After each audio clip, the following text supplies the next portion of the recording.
Quand je parle de couple avec d'autres personnes, je me sens pas différent. C'est pas le VIH qui fait qu'on a une sexualité différente que d'autres. Quand on s'est rencontrés, on faisait déjà partie de l'association Aide, tous les deux. Et c'est là où j'ai su, dans différents témoignages ou autres, que tu étais séropo. Et à un moment, à force de travailler ensemble, il y a eu des rapprochements. Le fait de travailler ensemble sur les mêmes choses, sur les mêmes thématiques, parler ouvertement de plein de choses, notamment de sexualité aussi. Alors qui concernait beaucoup plus les autres que la nôtre, mais les affinités sont créées comme ça. Il y a quelque chose qui a fonctionné entre nous, on s'est dit, allez, allons plus loin. Et du coup, on a fini par se marier.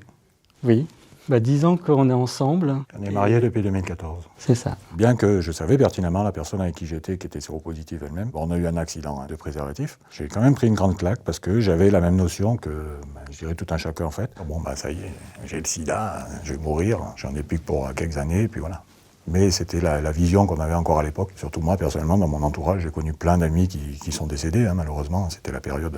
C'est pas le fait que tu sois séropo qui me gênait. Après, on a appris plus à se connaître, mais je me suis dit, essayer de chercher différents amours autre part avec des gens qui sont pas séropos, ça met plus ma santé en danger. Quand une personne est séropositive, au moins elle sait où est-ce qu'elle en est, elle prend bien son traitement, qui fait que moi ça me protège, plutôt qu'avec une personne qui dit non mais t'inquiète pas, ça devrait aller, qui fait que moi ça m'a rassuré, quitte à être bien avec une personne, limite autant qu'elle soit séropo. Au début on avait un peu peur, j'étais pas en contact avec tes fluides, on faisait attention à ça. Je me souviens, la première fois, même quand on a eu un rapprochement physique ensemble, je t'avais envoyé un message pour dire au fait, est-ce que tu penses que je dois prendre un traitement d'urgence, que t'en es où toi avec tes médicaments? Après quand on s'est vu, tu m'as dit, je suis extrêmement vigilant avec mon traitement. Je me suis dit, j'ai pas à m'inquiéter. Un truc que je faisais au début, maintenant je le fais un peu moins, mais je pose la question, au fait, t'as bien pris ton traitement? Parce que du coup, alors c'est pour lui, mais c'est aussi pour moi.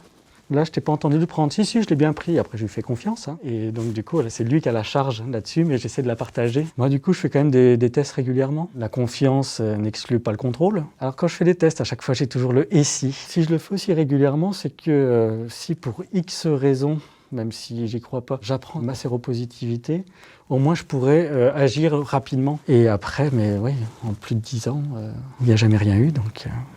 Le traitement VIH, il est assez simple en fait. Il se résume aujourd'hui à 2 comprimés que je prends le soir. C'est assez simple. Alors, ils sont un peu gros, faut les avaler quand même, mais quand on est habitué, après ça passe. Par rapport au tout premier que j'ai eu quand même, c'était quand même autre chose. Il y avait une quinzaine de comprimés à prendre au départ. Là, c'était lourd quand même, et puis il fallait se réveiller dans la nuit pour prendre certains. C'était... Voilà. Maintenant, c'est confort. Maintenant, je prends le soir, et puis après, j'y pense plus pendant 24 heures, et puis voilà. Quand je me lève le matin, je me dis pas je suis avec une personne séropo. Je suis avec Laurent. C'est là, mais voilà, c'est tout. Ça fait partie effectivement de notre couple. Mais on n'en parle même pas d'ailleurs, ou rarement.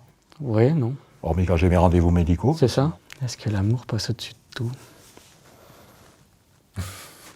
L'amour, c'est surtout s'entraider. C'est s'entraider, c'est se faire confiance, c'est parler des choses quand ça va pas. Je pense que c'est vraiment le fait de s'accompagner l'un l'autre aussi, qui fait un peu la force de notre amour à nous, je dirais. Effectivement, c'est pas toujours facile avec les pathologies que j'ai pour toi de gérer ça.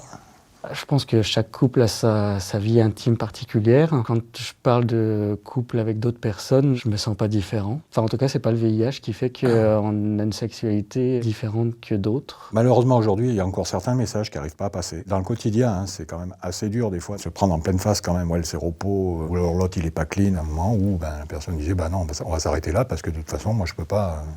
C'est pas possible pour moi, ça me gêne que tu sois séropo, que voilà. Donc, passe à autre chose, c'est tout.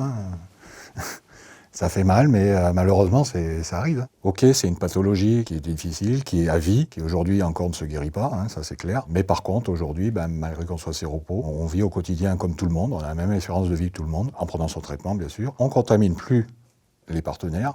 Donc il n'y a aucune raison de s'inquiéter. Moi je dis aujourd'hui, il faut vraiment vivre à 100% sa vie amoureuse comme on en a envie, et sans se mettre ce tabou-là en disant « Ah, j'ai le virus qui est en moi ». Quand tu es négatif et que tu rencontres quelqu'un de positif, il ne faut pas avoir peur.